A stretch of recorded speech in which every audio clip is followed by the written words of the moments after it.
A lot of people, when they come into regenerative procedures or any type of procedure in general, are worried about the main thing usually being pain. Am I going to have pain during this procedure? Is this procedure going to be painful? Or how do I limit the amount of pain that I have with this procedure? Well, we have a couple of different options. Hey there, it's Dr. Jess Sally again with Regenexx Pittsburgh, your Southwestern Pennsylvania premier providers of interventional orthopedics and non-operative regenerative treatments.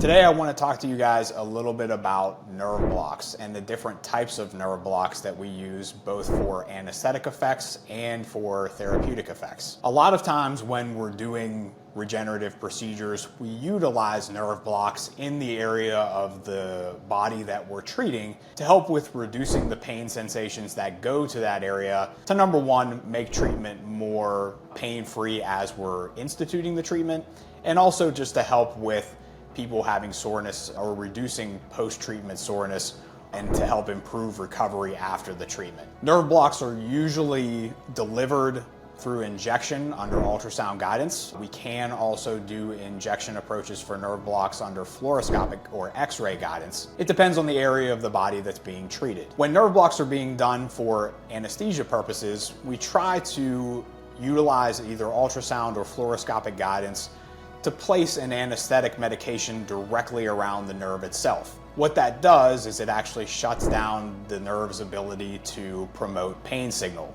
In addition to pain signal, nerves can also provide sensation and motor innervation to muscles. So some nerve blocks, depending on where they're performed, can create sensation deficits, but they can also create weakness in that area.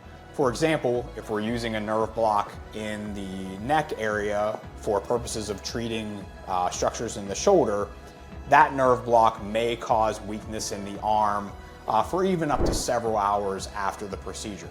Usually before the procedure, we'll talk to patients about this effect and what to expect so that you can anticipate that kind of an effect happening for after the procedure so that it doesn't come as a surprise. When we're doing more therapeutic nerve blocks, we're usually using the same anesthetic, usually in a lesser concentration to inject around those nerves, but we're also using materials like platelet lysate or platelets in general to help with providing more of an anti-inflammatory effect around the nerves and helping with nerve recovery and nerve healing so that we can reduce pain in areas where people are having nerve inflammation and pain. One prime example that we use is nerve pain in the spine. When we're doing spine procedures, we're usually using fluoroscopically guided injections or X-ray guided injections to place that needle directly around the nerve root and inject around that nerve with an anesthetic and with the platelet-based injectate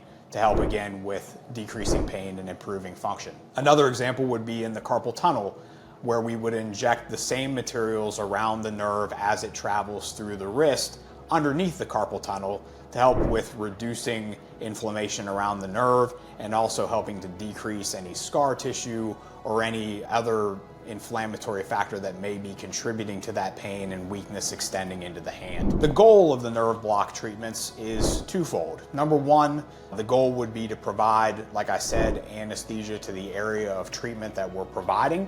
And that might help, like I said, for a couple hours after the procedure to reduce pain and to help with improving function so that patients can continue to keep mobility while also having pain relief from the procedure itself. The second function is really trying to reduce pain directly around the nerve to give people back better function and to help with reducing pain symptoms over time. Overall, nerve blocks carry minimal risk due to the fact that we are utilizing very precise placement of the needles under ultrasound or fluoroscopic guidance to help with reducing any chance of undergoing any negative impact to the nerve itself or any other structures that surround the nerve that might be a problem at the same time. In most cases, the anesthetic effect from the nerve block will last anywhere from maybe an hour to several hours after the procedure. During that time, the anesthetic effect usually wears down as time goes on, and at the end of a few hours, usually sensation and motor innervation are restored completely after the procedure